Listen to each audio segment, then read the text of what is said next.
I'm here today at a company called Flowbio, and they make a sweat sensor which is designed for athletes to measure how much sweat they're losing, how much salt they're losing, so they measure sodium, and so they can rehydrate properly afterwards.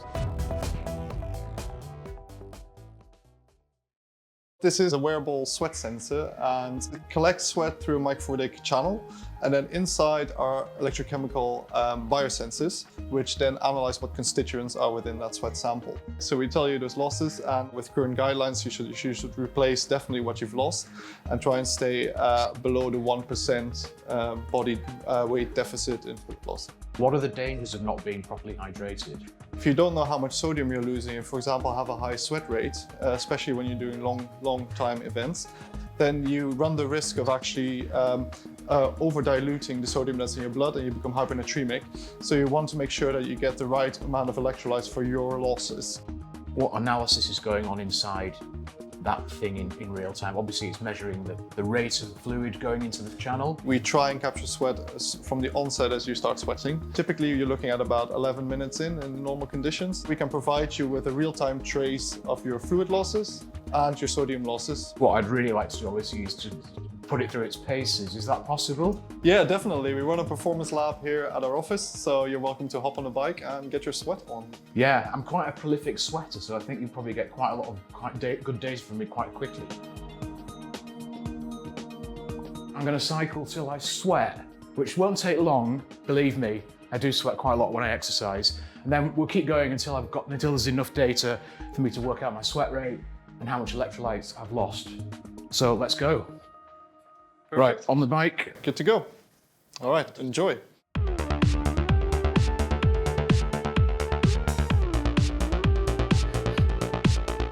Hydration is a state, and the state is the proper balance between water and electrolytes. So really, hydration is not as simple as just drink more water. There's a lot of complex relationships between water and sodium. So it's super critical that people now have this information to be able to actually personalize what they put in their bottle.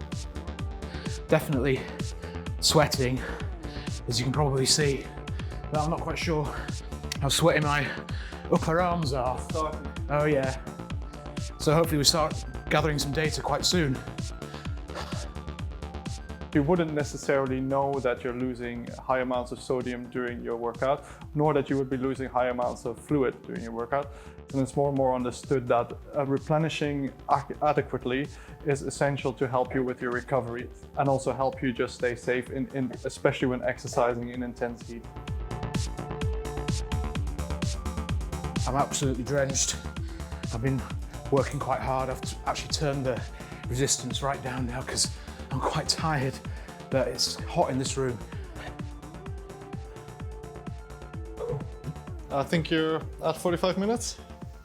Just about. Okay, I should be good. If I get you to hop off the bike, carefully of course, don't slip. I'd slip on my own sweat. Yeah.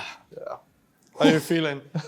Yeah, I feel good. I'm very sweaty. Oh, you've done the workout for today, so. Yeah, that's right. Channel actually has filled, so you can sort of see it's more darker than it was before. We just take it out of our session, and then we can retrieve the data straight after. It's a good job they've got a shower in this office, so I'm just going to go freshen up and then we'll go and get the results from the monitors. There we go. Here's your recommendation. You've lost 0.37 liters of fluid, and wow, you're quite salty. So you have 946 milligram per liter concentration, which with the sweat rate means that you lost 347 milligrams of sodium. In perspective, this is a 500 milligram tablet of sodium, so essentially you lost a tablet's worth of sodium. If you wanted to understand what you should now drink as a function of recovery, so to replenish the losses, you would essentially take this number, multiply it by the ACSM guideline, which is typically 1.25 to 1.5.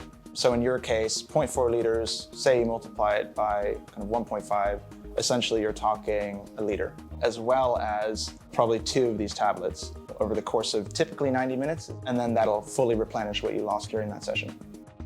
I'm not a professional athlete, but it's still good to know that I lost a certain amount of fluid, I lost a certain amount of electrolytes, and that I really need to replenish those over the course of 90 minutes to get back to where I started. So yeah, it's been a really interesting trip out, you know, and I will sweat and sweat and sweat for New Scientist, as you all know. So thank you.